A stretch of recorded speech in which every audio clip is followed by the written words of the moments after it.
There was well, then you have, what is it, Buddhism, early Buddhism, Taoism, also. But those were all just philosophies of thinking. They weren't necessarily divine inspiration. Right. Later on, some of that was added just to try and give it more credibility. Right. Well, that's the interesting thing about humanism is, like you stated, it started off as a religious doctrine, more or less, and that as time evolved after the World War II, it was less optimistic.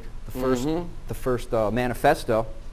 I found it interesting too is that when you look at humanism, whether it be under the Greeks or the Romans or medieval or the Renaissance, during the Renaissance there was Christians that were humanists, and humanism basically just you're putting humanity at the center. And I just find it preposterous that as many as different Christian denominations there's that many different humanism. You have secular humanism with most of your fundamentalist Christians waking up to it in the 80s because of the writings of Francis Schaeffer. He came out with the Christian Manifesto, and he said at that time that the real war to be waged between Christianity and what's going on in the world, whether it be communism, is really with humanism, and that if we don't wake up and start, acting through civil disobedience, which obviously nobody has woken up to. Nobody knows what civil disobedience is anymore and how to coordinate such activities. It's just a shame that Christianity is slidden down the slope as far as it has, with no true voice like Paul back in the day. Well, that was one of the things I'm looking for right now. I highlighted too many things because there were so many points about this manifesto that I really wanted to try and discuss here. The 10th plank of the Humanist Manifesto, it follows that there will be no uniquely religious emotions and attitudes of the kind hitherto associated with the belief of the supernatural, which really goes to state that there will be no accountability. I mean, I'll even at least give reincarnationists, credit for that the Akashic record is a record of your right doings and your wrongdoings so that you will be held accountable, and if you screw up, you get to come back and try and fix it. My only question is where are those that have come back and should have some special insight or better insight into the way things should be? Right, and that should be leading through leadership. Exactly. Well, that's why we're here, because we need leaders, strong leaders that are going to stand up to say no, because when you look at this Humanist Manifestos, and I use that plurally because it has obviously been brought up through the ages now to a point where it is affecting every aspect of our life.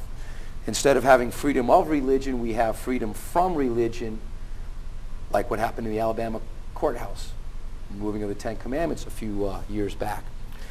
So what do you think? Should we bring forth the next figure here? Well, who is the father of our modern education system? Now, a lot of people probably won't even recognize this gentleman. Right. Yeah, he is one of the people who did, according to one article, contribute to the Humanist Manifesto. It was written by Bragg in 1933. Raymond Bragg, yep. He did sign it, and he has been considered the father of modern education. In 1888, he was the professor and chairman of the Department of Philosophy. So what does that mean now? He is as a professor. This was at Chicago University? Michigan University. Michigan University. He also was a professor at philosophy at Chicago and pedagogy. He attended Chicago University, and knowing that the Rockefellers funded that university, you follow the money trail and you see who they draw in to educate and clone into their ideas, and then they put them out there in positions of power, and boom, you end up where we're at today.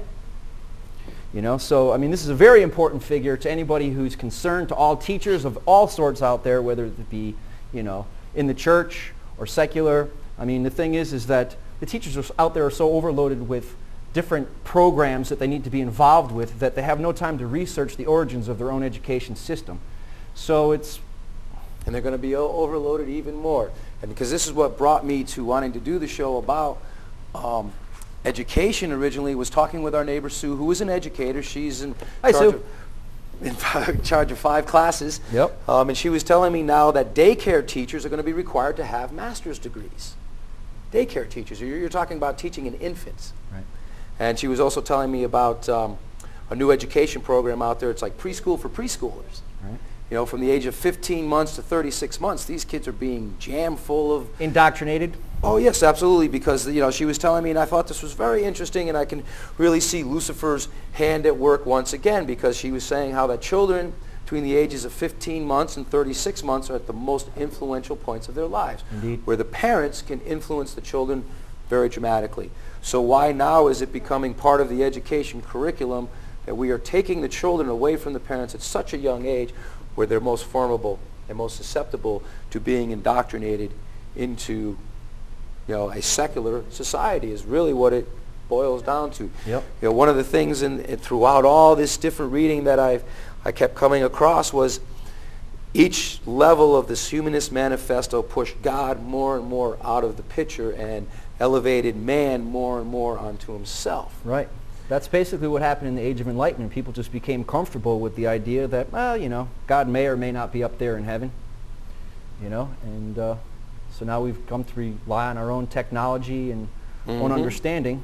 And that is how they relate to it today, too, as far as to try and to prove anything as far as supernatural, that it has to be proven in a scientific manner. Well, you know, there's no way to know for sure that the parting of the Red Sea did take place, but if you had a really strong easterly wind blowing for like 10 or 12 hours, the children of Israel could pass on that, because Napoleon's engineers and Napoleon himself walked on that same plateau of water that past what was called the Red Sea, but when the wind stopped, he almost drowned because his horse couldn't get out of the way fast enough. That is documented fact. You know, his engineers found it. He went out and checked it out. I mean, it's a little off subject, but I mean, it still shows that, you know, here's another example of, like, yes, God does probably exist. You cannot explain everything by science. And this is the whole thing. And because the fact is God created science, why not? Why wouldn't it be that way? You know, when the 10 plagues of Egypt, they say they were all caused by a volcano erupting. Well, hey, that certainly works for me. But how did God know it was going to happen? You know, why did it only affect the Egyptians? Science can't prove that, but that's what the text says. Otherwise, we have no account of it, so then the volcano didn't erupt. So, you know, they pick and choose a little bit here, a little bit there out of the Bible, what they want to take as far as science. Indeed. Justify their actions. Eclecticism. Now, one of the other things that I really wanted to bring up about this Humanist Manifesto, and I'm not sure if it was from the first one or the second one, because I've been doing a lot of reading the past couple of days, was that it says that the traditional morals do not work. Well, I got to tell you something, folks. We've never embraced our traditional morals, because the traditional morals, say, being that we are a Christian nation, is love your neighbors, you love yourself. Have we done that? No. In fact, what we're doing is more and more opposite of that. And that's partially of what our education system is promoting, that when you get an answer correct, instead of saying that is correct, they're promoting that you're so smart, you're such a good person for getting a basic math question right. So now where does that leave the child to think, wow, I'm a great person, but you haven't done anything great? So, you know, think about that next time your child comes home from school and says, Mommy, they're going to have Earth Day or something like that. Well, you know, yes, we are made out of the earth. That's where, you know, God got his minerals and materials to work from. Indeed. So, now let's see.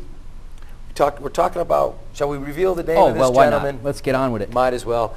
He is one of the brothers of Huey, Dewey, and Louie. No, actually, his name is John Dewey. He might as well, as far as I'm concerned, be part of those 3-0, because he is obviously pushing us away from our sovereignty as a nation, because more and more our education is pushing towards cooperative secularism, is what I kind of like to think of it as. Right. Is that, you know, as long as you cooperate, then you're okay. Once you try to go outside of the boundaries that has been laid out, and a lot of it comes from the United Nations now, not even our own government, which is really kind of frightening when you think about that. You know, the fact that United Nations and outside organizations are dictating to the government, to the states, to the local level, and now to the parents on what you're going to be able to teach your kids.